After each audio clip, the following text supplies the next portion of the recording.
imprimi uma página lá no serviço, da cartinha pra ela, pro namorado.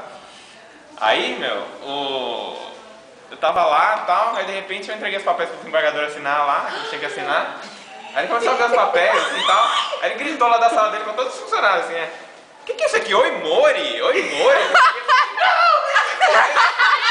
Sai correndo, aí as meninas tudo me zoando assim, falando assim, cartinha para namorada, eu falei, não, que vergonha. Eu falei, tinha que dar que vergonha pro desembargador. Ele falou assim, não, mas que vergonha porque eu nem li e tal, que besteira. Mas você pegou da mão dele, você falou que você pegou da mão dele? Não, eu peguei, tomei da mão dele assim, rápido, nem toquei.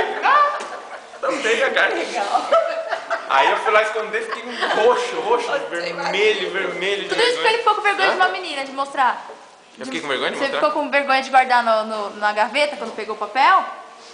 Não, então, porque eu ia guardar na gaveta logo, né? Eu imprimia e ia guardar logo pra ninguém ver aquilo lá. Aí só que a menina tava passando na minha frente e falou assim, vou deixar aqui no cantinho mesmo, porque senão ela vai ver que eu tô guardando carta de namorado aqui no meio e tal. Aí eu não guardei, deixei lá, esqueci lá. Ficou pior, esqueci lá pro cara, pro chefe dele. Desembargador. Desembargador viu, oi Mori, que é isso?